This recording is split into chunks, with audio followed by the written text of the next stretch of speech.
I saw somebody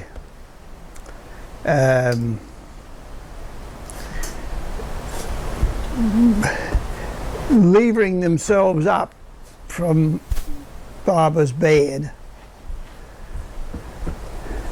in order to stand, and it just reminded me.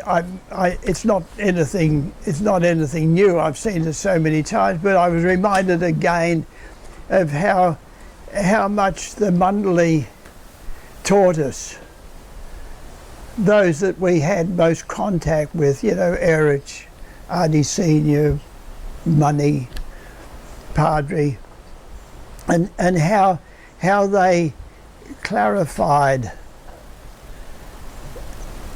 Barbara's silence. Sorry, that's not the right way to put it. How they put into practical terms, living terms, so much that Barbara had conveyed to us, but in silence. It's not the words to me that Barbara gave. It was so much was conveyed by his silence, his very presence, just being with him, which of course is so now. What's so wonderful is that Barbara's saying, I'm as present now for 100 years and a little more as I was when I was in the body. So it's no good. The excuse isn't there to say, oh well, people point to me and say, well, you met Barbara, it's different for us. We didn't. But that's quite absurd. It's the real meeting is within. We all meet him, or we and embrace him, take him as our companion, or we just, oh, that was nice. Yeah, it's very interesting. Yeah, I must read a bit more sometime. And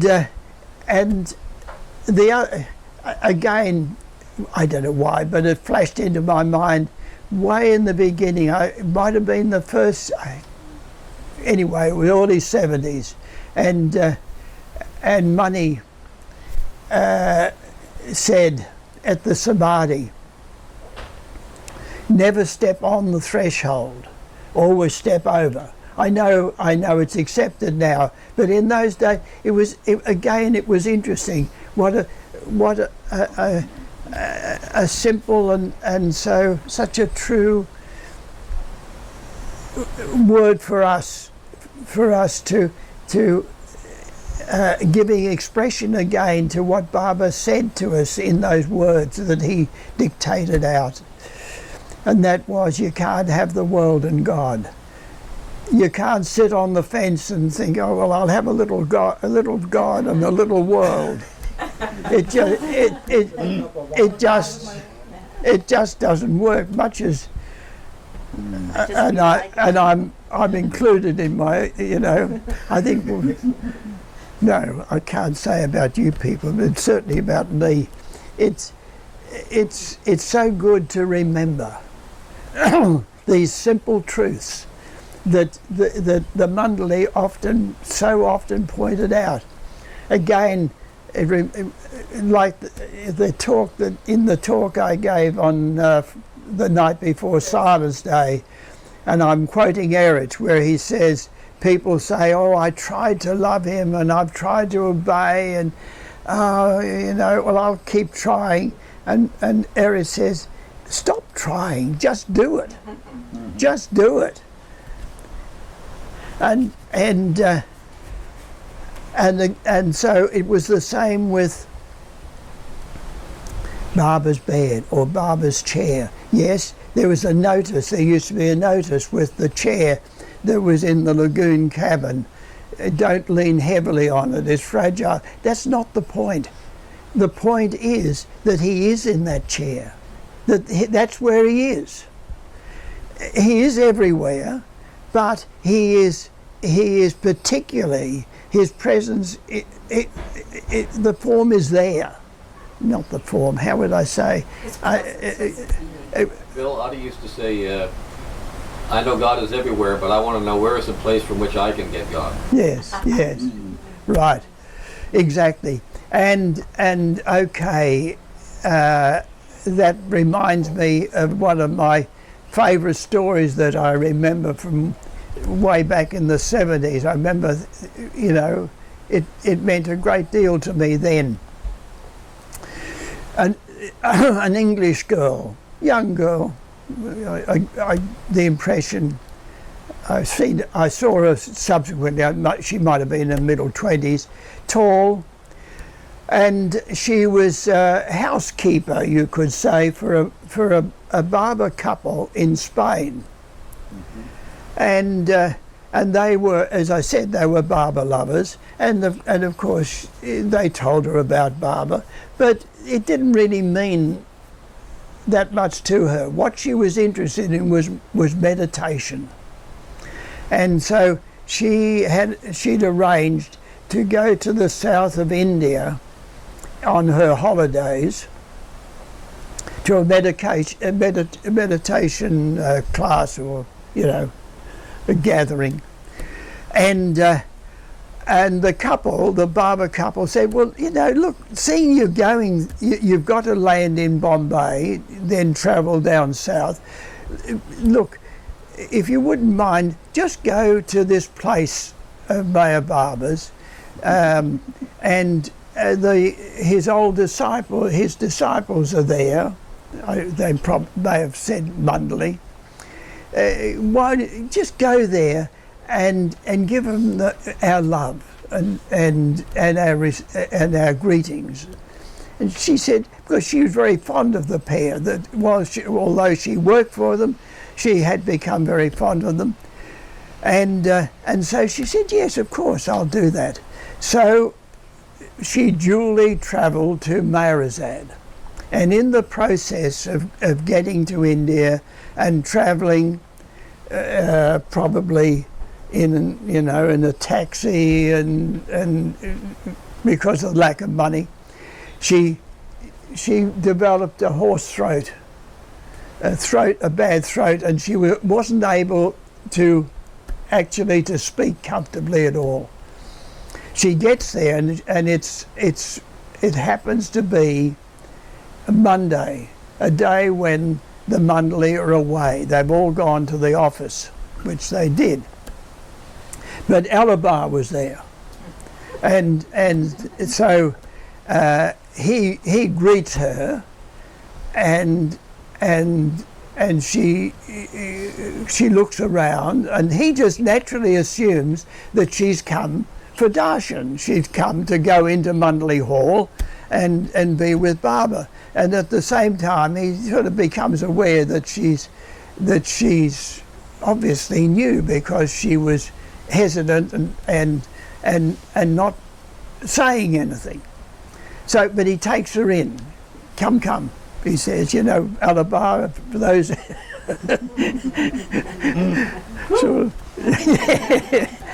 and he takes her around Mundley Hall, and shows her, you know, the paintings, the photographs, this and that, and then they come back to the chair, and Alabar says, you know, darshan, and she stops. What's this? See, and so he thinks. He thinks that she's so new that she doesn't know what to do, so he bows down. And then, as he gets up, he gestures for her to do so. And in that moment, she thought, I mean, he's a nice little old man, because she was taller than him, and she couldn't help but feel that he was a sweet old man. and I didn't want to offend him. And in any case, it's an empty chair. What did it matter? So she bowed down. And the next thing she knows, she's crying. Yeah. And she cried for 3 days and never got to the meditation class. Yeah. Yeah. And that was it. That's so beautiful. And that's the sort of story that I remember when I think of us bowing down. Yeah, sure, people don't bow down. They don't do a lot of things with the thought, well, it might be a ritual. I'm not going to just do what, or I'm not going to follow suit. Everyone does it, so it's not that I'm going to do it. But if only we can have that in mind, that he is there. That's where he is. That's his bed, the chair that he sat in. And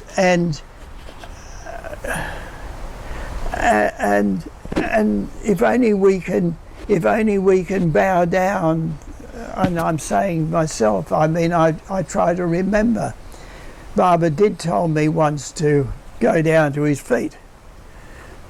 There's a difference between, the taking darshan and in the just automatic as for example Indians do.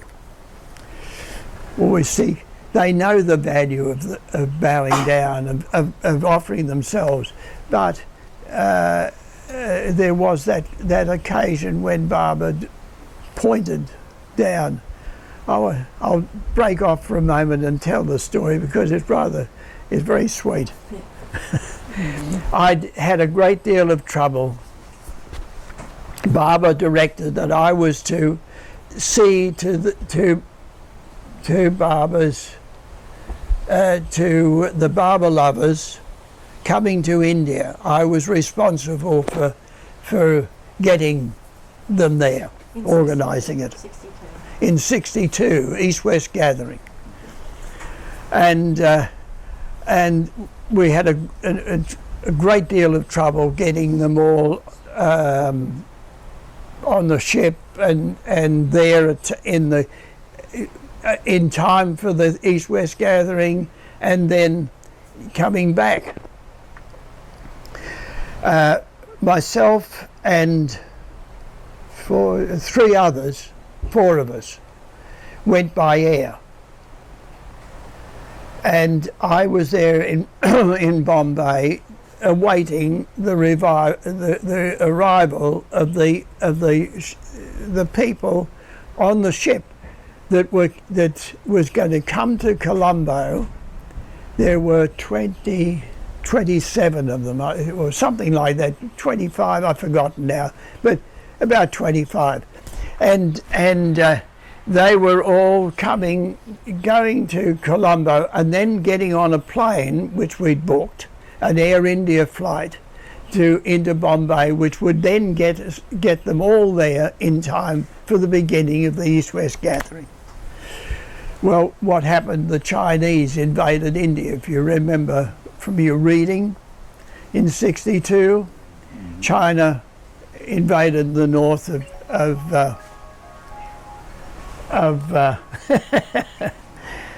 India, and immediately the government commandeered all Air India flights, planes.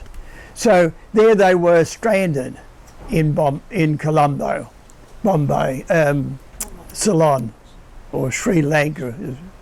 Is it now? Yes, Sri Lanka. And okay, I had a great deal of trouble getting them there. I got one party.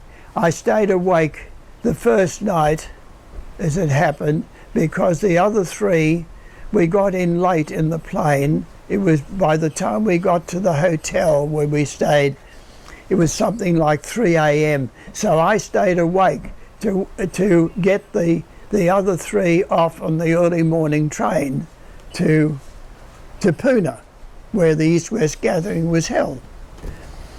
And then it was supposed to be that the others would arrive that day, but they didn't.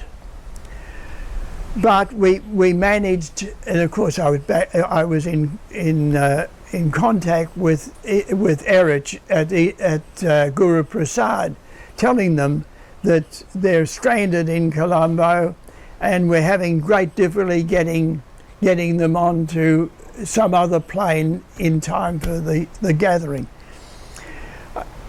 Eventually we got half. So again, by the time they got to Bombay, it was again late at night, and of course I was at the airport waiting for them. And so in order to get that group off, oh no, that's right. I stayed awake in order to make sure we got the train, the early morning train. And Erich Baba had said to come with them because they were the new ones that hadn't met Baba before. So we got to Guru Prasad, and Baba called the group in the afternoon, and I can remember being there, and Francis was there. Francis knew some, I knew the others, and we introduced between us the group.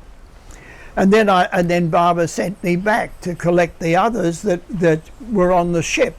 Okay, they arrived a day late. There was nothing else to do. There was no other flights available. So I did sleep 4 hours on the train going down to Bombay, and I got there about 5 a.m. and I was able to get on the ship and gather the remaining 10 or 11 of the people, something like that, including my own family. And there was one interesting little episode where I said, well, by the time customs starts at 8 o'clock, and by the time with all the passengers, disembarking, we'll never get the early morning train to Pune. I'll just have to accept that it'll be the later one. And so I said, well, we might as well have breakfast. And I remember sitting round this big table, we're all there, and all of a sudden it was one of those occasions where Baba gave me a kick in the butt. and I sort of, it sort of lifts me a bit, and I said, right, all forget the breakfast, we go. And we got all the bags and went down to customs, and I've forgotten now, I went to the best looking, the highest ranking man that I could see, and said, we're in a spot to catch the morning train. Anyway, I got through and then got taxis, and we got to the Victoria railway station, and just in time, and everyone got on board, but we were still unloading the luggage into the train as the train was moving out. But we did it. Yeah. So, okay, the afternoon session of East-West gathering, and the group file come the side. There's the dais, and Baba's sitting there in the middle, and they came on this side. I can remember, it's so clear in my mind, and my including my family. And I was last, sort of shepherding them in, and Baba, greets Joan, my wife at that time, and the children, and he pats them, and strokes their cheeks and gestured how they'd grown since he'd seen them last. And I'm sort of, you know, chortling away inside. He was such a, you know, happy at the sight. And I come to Barbara. I'm last, and I just accepted a simple embrace and move on. And Barbara's sitting like this, and on this side of him was the ex-Queen of Baroda, Maharani of Baroda, and on this side was Yogi Bharata, who went round India telling people about Barbara. He knew English. Both of them were well versed in English. And Erich wasn't there. And Erich was not there. And Barbara, I come in front of Barbara, and Barbara just goes like this. And I thought, oh, fine. So, you know, to show that I was very happy about it, I got down and went full length, and I've got my head down there, and his feet, and there's nothing's happening. There's silence. And so I thought, I'd better get up, I suppose. So, so I got up and looked at Barbara again, and again he gestured like this. And why did I know? How did I know it? All I know is that I turned to the Maharani and the other and said, yes, we're from Australia, from down under. and Barbara beamed, yeah. I got it. That's so cute. Yeah, it was so beautiful. It's not a term that I normally use. It's not something that I say that in describing where I live. Yeah, down under. So wait a minute. I was saying something earlier. Bowing down to chairs. Yeah, bowing down to chairs. Yeah. And the Yeah. presence is there. And that Barbara is. Yeah, and so when I bow down, I think of bowing down at that time. It's still so clear in my mind, but it's at the same time I can also admit that do I always do it with full heart and thought? No. Yes, automatically I go and bow down. Yeah.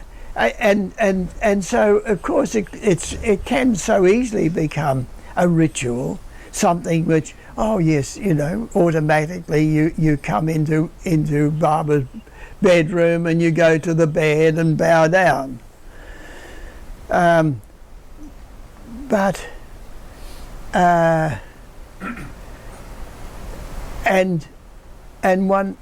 What I've noticed is that it so easily becomes like a routine, that if you, unless you feed the heart with thoughts, feelings of Barbara, that the contact, the bowing down, the various forms of recognition of his presence, it becomes rather, it's routine. There's no heart in it. And it's, if I've been away, well, it was an example, as the house that Barbara stayed in Sydney, Barbara said, don't ever sell it, it's my place, but live in it, directed.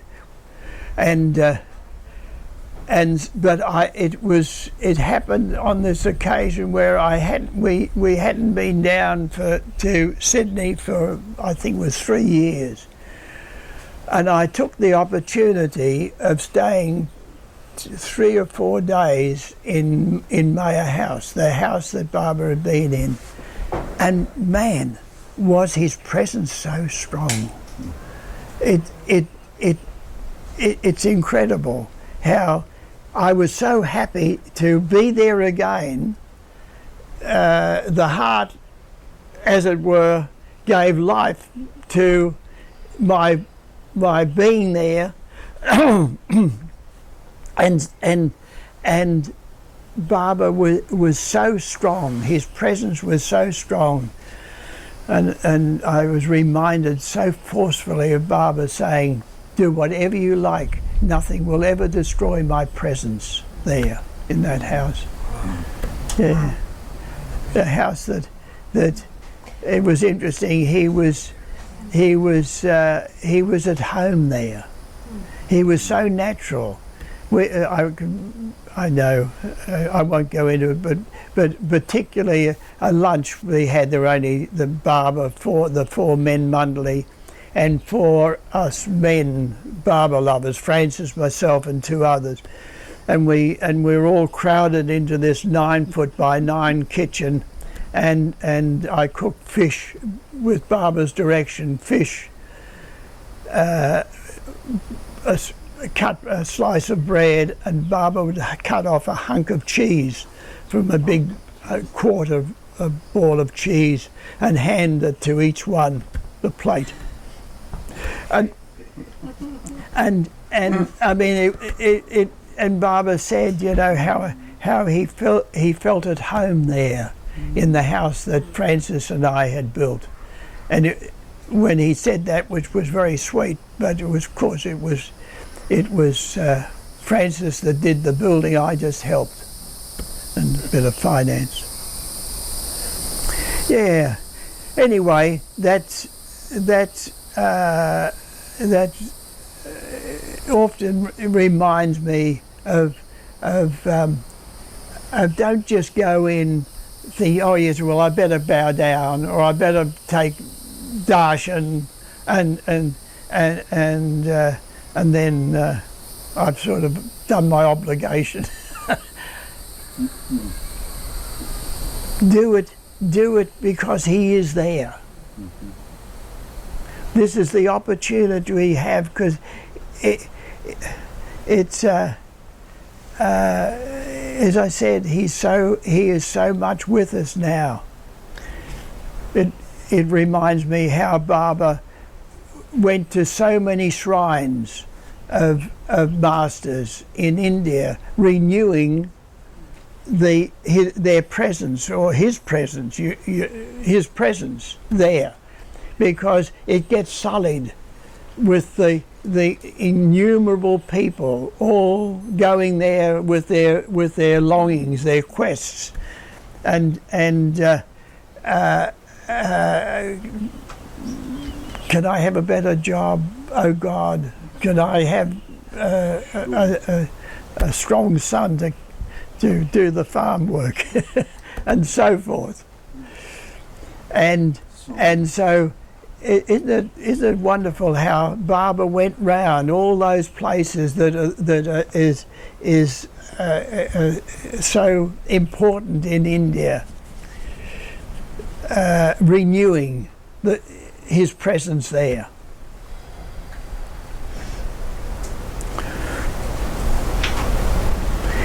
So I've been talking. Is there any questions? Otherwise, I will tell another story.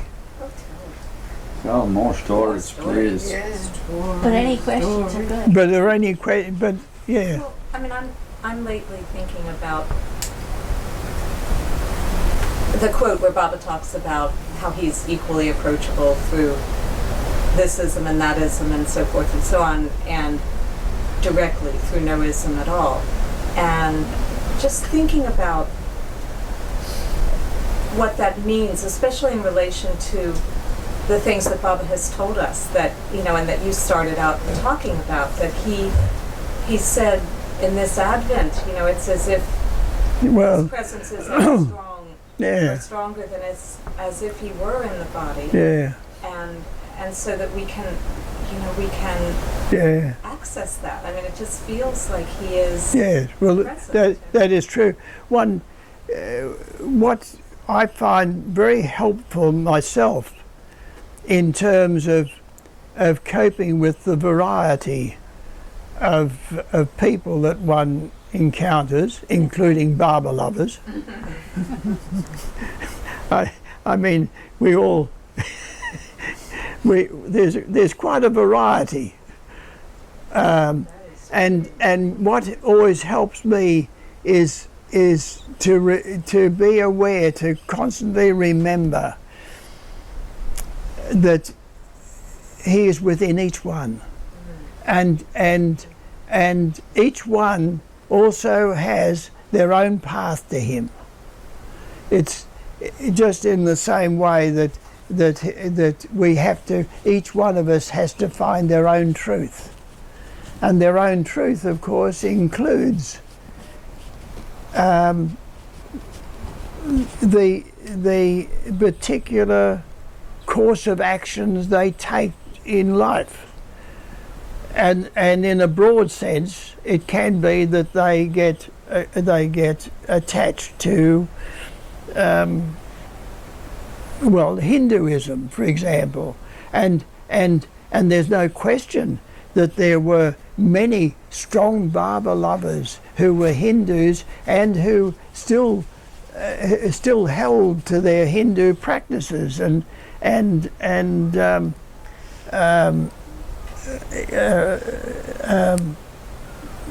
they were brought up, but instead of having their family guru, they'd taken Barber. But at the same time, you often find that yes, they have a Barber's photograph, but they have other ones too. Billy, here's a really nice quote from Rumi that Jeff has been- Good. Can you read it? Yes.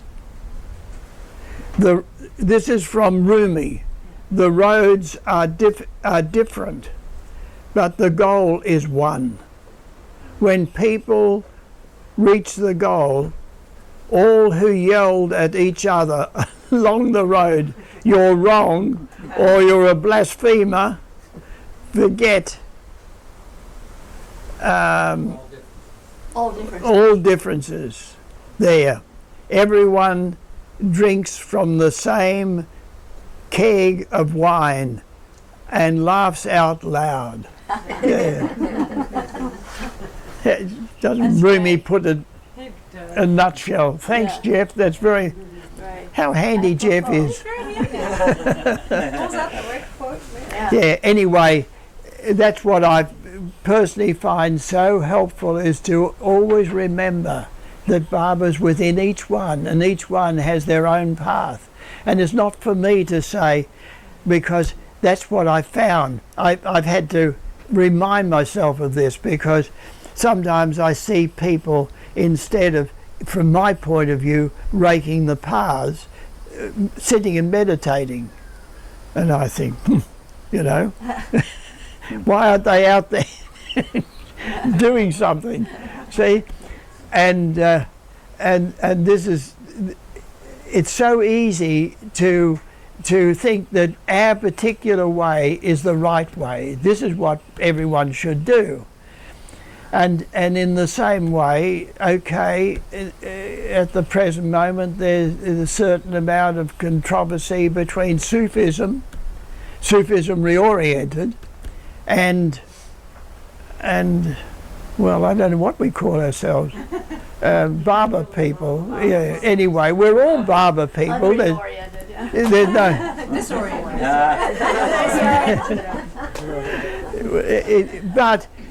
But the thing is that it's not, and that's what I say to myself, is it's not for me to judge and say, hey, why are you in Sufism reoriented? We're awfully good here. This is terrific. Come on the centre, and just go to Barber's house, etc., etc. Yeah. So again, is not for us. And at the same time, who knows what the next life will be? Who knows what will happen after these 100 years when Baba, as the sole authority, the sole spiritual authority, as he said, it starts to fade and retreat more and more until finally mankind gets crazy again, and the 5 perfect masters bring him back in 700 years. I'm quoting Baba. I mean, one has to be a bit careful with Baba, of course. 700. He wasn't very good at figures. And I think we should start working now. Make sure that we're ready for him. Anyway, who knows what will be then, and who we will become attached to, and how many spiritual movements may spring up as a result of Baba's manifestation, which will occur. I say manifestation in the sense that the world will come to know of him. I think more important than determining which is the right path is like how to really keep Baba's presence alive Yeah. in each one. And I love what you said about not bowing down just because automatically, but because he is there. Yeah. He's in the chair. Yeah. Well, it's like everything else. One has to work. What's the name of? Wow. See, Baba agreed. Yeah. Tone it down a little bit. I mind you, I loved it when there was a thunderstorm once, and with every word I said, there was a clap of thunder. It was wonderful. Right on. Right on. I don't think this should. I think this needs to be edited. What to do? No, and That was kind of nice. okay, I'll tell another story because I've been reading. There's no other questions. Okay, no, all right. I'll tell a story. I've been reading Lord Mayor, and it was so beautiful. Baba agreed to give darshan in Nasari and 2 or 3 other places. I won't go into the detail, but a lot of Baba lovers, Bombay Baba lovers and Pune Baba lovers, various ones would take the opportunity of joining Baba on these occasions. Do you remember what year it was? 1950, in the end of 55 or the beginning of 40, was it 56? Okay. Sorry, end 55, beginning 56. Sorry, I can't remember. And so one of them was the wife of Shrida, the present head of the Pervez. Her name is Parviz. Pervez, yeah,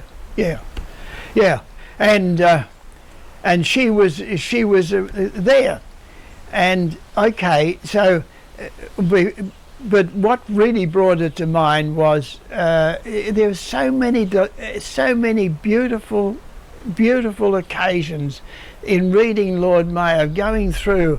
You see again and again how loving Baba was to us, to mankind in all round. So many things, and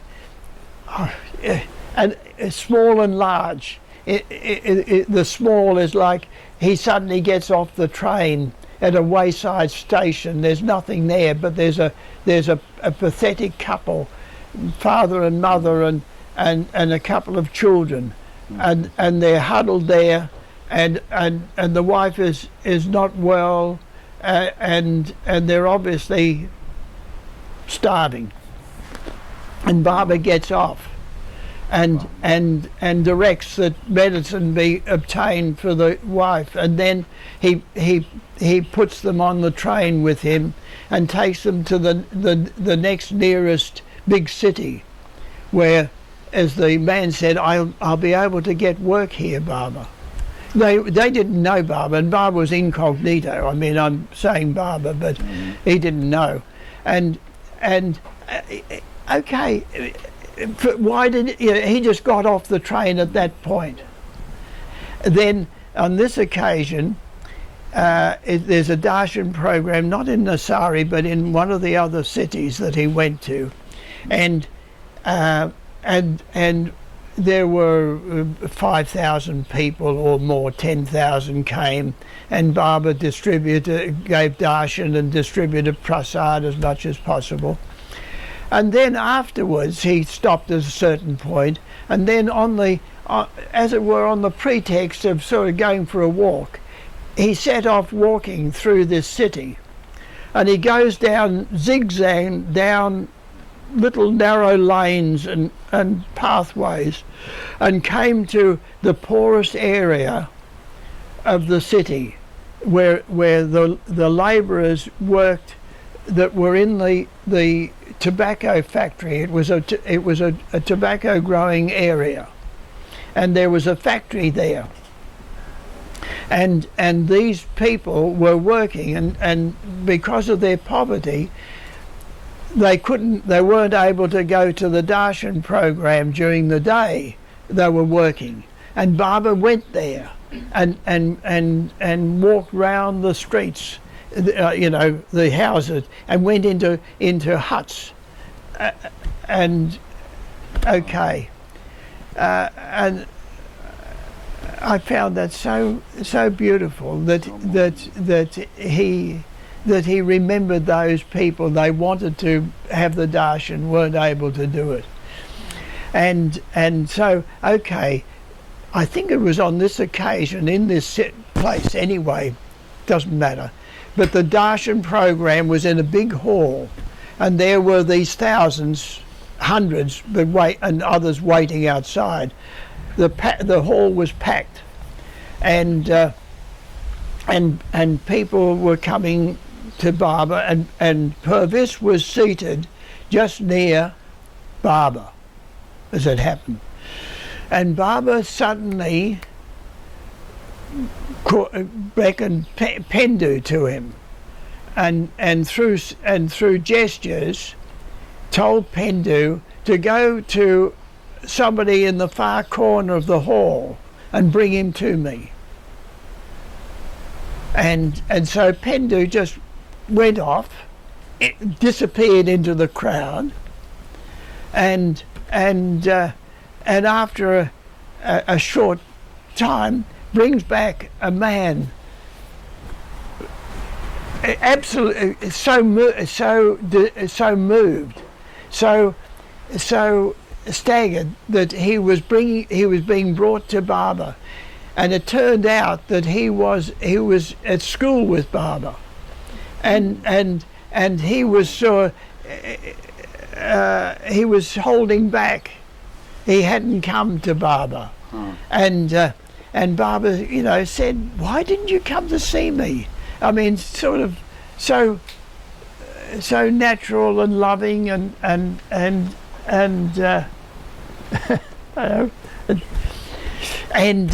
but Purvis sort of this intrigued her. How did Pendu know who to go? I mean, Baba gestured the man on the far in the corner of the big hall, and so afterwards she asked Pendu, "How did you know?" He said, "Don't ask me. We just sort of know."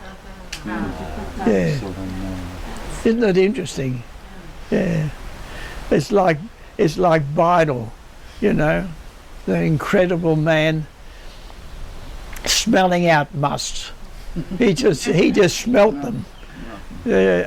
And what was so incredible, even in the night, the middle of the night, they would arrive where a must was. Baba would insist on travelling no matter what the hour to see the must, and Bidle would guide in the darkness, would still guide Barbara through the village or the town to where the must was.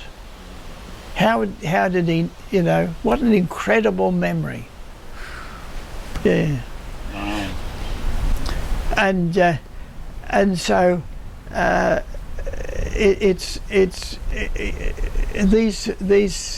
these stories are just so, it's so beautiful. And I don't know, for myself, they certainly feed my feeling of when I'm due to bow down to Barbara. And I think, yeah, I'll happily bow down to such a being. What was it? It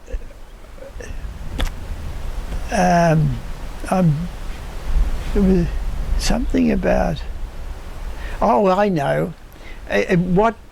What occurred to me was the messages that Barbara would give out spontaneously with these darshan programs, and this was after the alphabet board had gone, and Barbara, it was his gestures and his own language, and it reminded me. I'd read these and think, my God, you know, fancy Erich having to. And you know what Barbara's movements were? I mean, they were so quick, beautiful movements. They were quite lovely to watch, you know, as we see them on the film on occasion.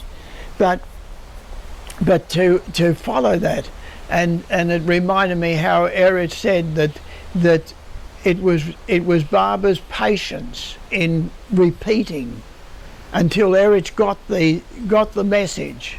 It was Barbara's patience was one of the things that made Erich realise this is not just a man, not an extraordinary man. He's something more. Yeah.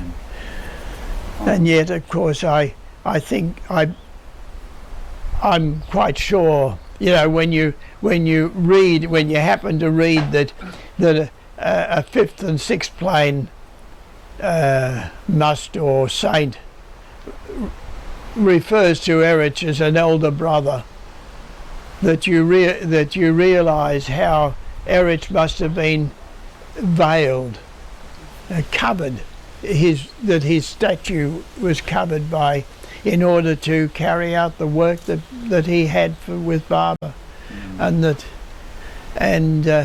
it reminded me of Ramakrishna once saying to somebody, pointing to Vivekananda, if he knew who he really was, he wouldn't be with me he'd be gone in an instant. Yeah. Wow.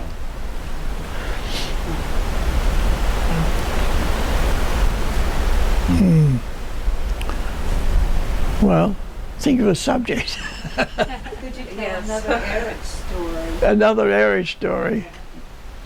Yeah. Do you know the story when Erich wanted to take a bath and there was some medicine that Barbara wanted? Oh yes, that's a lovely story. There are quite a few Erich stories come to mind, but yes, that is a good one where Barbara was with in Nariman and Anavaz's apartment in Bombay, and staying there the night, and Barbara during the day had said to Anavaz, take a certain medicine last thing at night, you know, before you retire to bed. And she said, yes, Barbara. And it was during the day, and in the process of the day going on, she forgot. And Barbara had retired into the room, which was on the right. There's a passageway of the apartment, and the door was closed. And she suddenly remembered. She said, "Oh, the medicine that Barbara told me to have is in the cabinet in that room, a cupboard or a cabinet." And she says to him, "What'll I do, Erich?" And Erich said, wait. Let's relax." And so after a little while, they hear snoring. Barbara has gone apparently to sleep, and they're snoring. So Erich quietly opens the door, and silently, you know, no noise, he goes to the cabinet, opens it, takes the medicine out, and he's gone to the door to come out, and the thought just occurred to him, you know, sort of amusing thought, isn't it amazing that how I can steal from God? And immediately Barbara clapped. Yeah, and said, "What are you doing?" You know, gestured. What are you up to? And Eric said, "Just medicine." And Barbara just lay back and put the blanket over his face again, which remind me of another very amusing story with Erich. Yeah, he and Barbara alone. They're on a railway station, and Barbara's laying down and has as usual whatever the covering they carry with, you know, blanket or a sheet over him, and Erich is sitting alongside him as he did, awake as watchman for Barbara. And of course he's looking at the sky and the stars, and all of a sudden he sees this brilliant star shooting across the sky, and it was so strong, and so he said, "Barbara," you know, calls out, and Barbara lifts the sheet and looks up, and there is, "Look, Barbara, look at the stars." See? And Barbara said, just went back to sleep. "So what?" Gestured, "So what's that?" And went back lying down, and then Erich said how he remembered that. I mean, when he told the story, then he remembered an occasion in New York when they're up at a height in one of the buildings, looking out over Manhattan and Broadway, you know, all the lights, and Barbara's at the window looking out, and Erich is busy preparing Barbara's bed and doing whatever he has to do for Barbara, and Barbara claps to Erich, "Come and see." So Erich goes to the window, and Barbara, you know, gestures, "Look, see," and Erich says, "So what?" It didn't mean anything to him, and he just turned back. Yeah. But then there's the wonderful examples of oh yeah, that's good, see? Yeah. Barbara approves. Yeah. There was a family dispute, a feud, a conflict in a family in Abednego, and Barbara's at Maharazad, and no matter what efforts had been made to resolve this issue, close Barbara family. There must have been some reason why Barbara took such an interest in it. They must have been close to Barbara. I don't remember. I don't know what family it was, and in the end, nothing seemed to. It went on. It went on, and finally, Barbara said to Erich, "Go in today. Go in and spend whatever time is needed, but come back at 5 p.m. Be back here by 5 p.m. Yes, Barbara. So Erich goes, and hours pass with discussions. You know, this one saying this and the other one countering it, and back and forth, and finally, towards, you know, like between 4 and 5. But I got the sense that it was sort of like at 4:30. It was close to the end of the day when there was a breakthrough, and it was resolved. The issue was finally resolved, and Erich was elated after all the length of time this had taken and the hours that he had spent, and he thought how pleased Barbara would be, how wonderful it would be to convey this, and he gets back, cycles back, happy at the thought of getting to Barbara, and he comes into he arrives, and Barbara calls him in, brings him into his bedroom. He was in his bedroom then. And before Erich can say anything, Barbara said, "Do you realise what time it is? You know, I told you 5 p.m. and it's whatever it was, 5:30 or 5:45. And he absolutely roasted Erich. What is the point of you being with me when you can't even obey a simple instruction of being there at 5 p.m.? And it went on, and finally he said, "There's absolutely no point in you saying, I feel so fed up with you. Go and eat shit." And that was no hesitation. So Erich said, "Yes, Barbara." So he went as ordered, and went to the latrine, and was about when another Mundley member came and said, "Barbara wants you." And he stopped and went, and Barbara said, "Oh, what happened? What happened in the resolve?"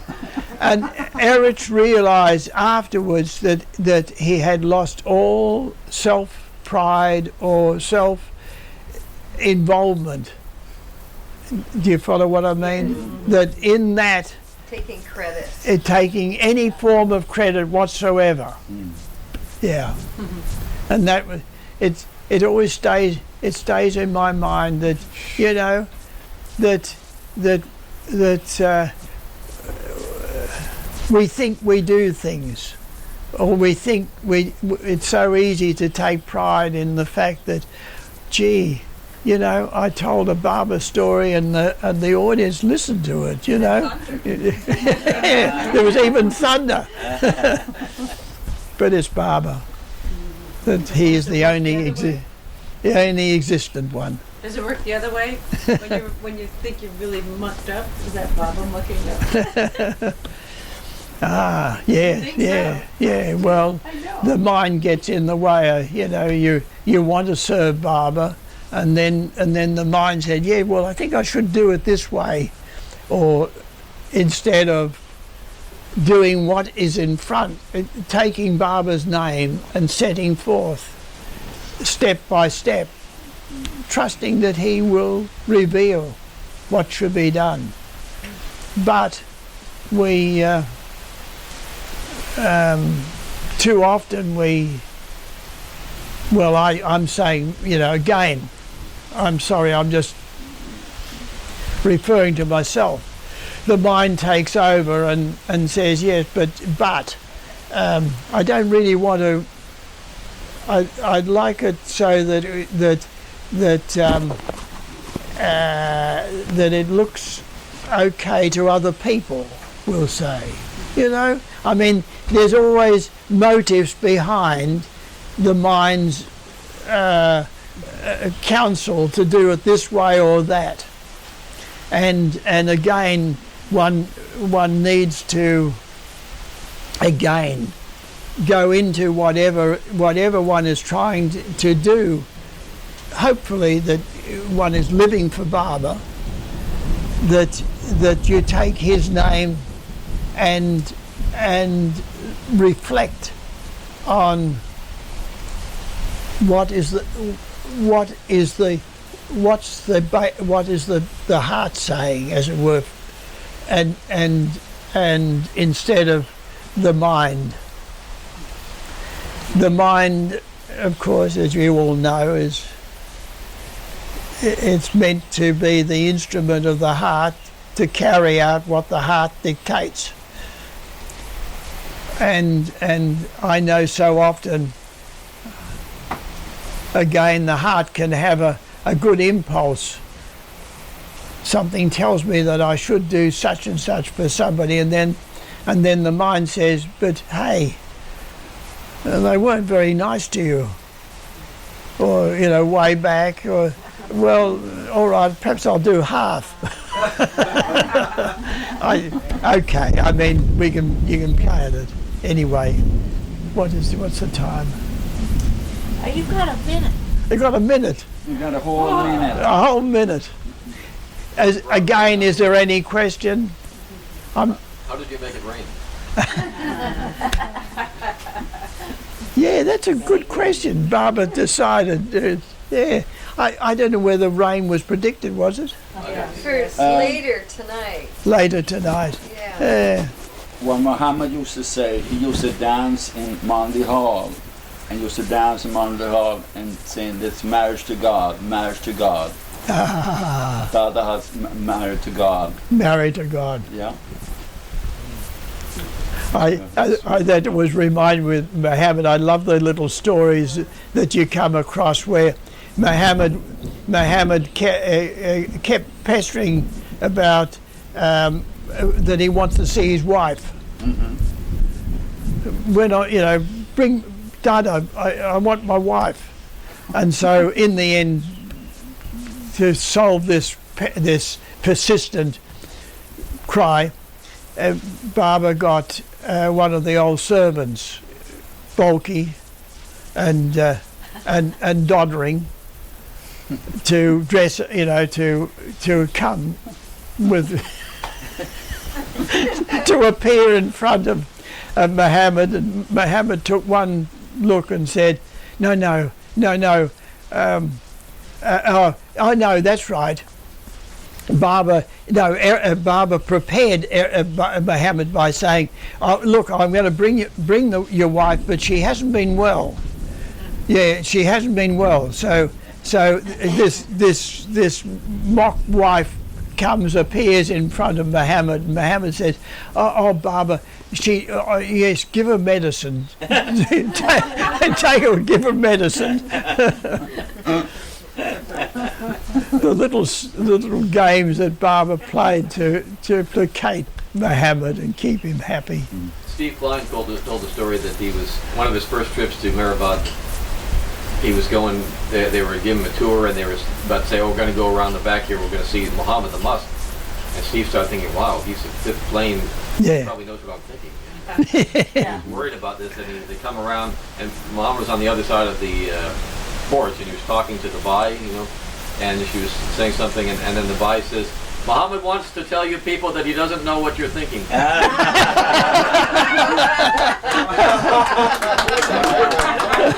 That makes Steve feel better, honestly. That's wonderful. That's great. Yeah. All right, Jai Baba. Jai Baba.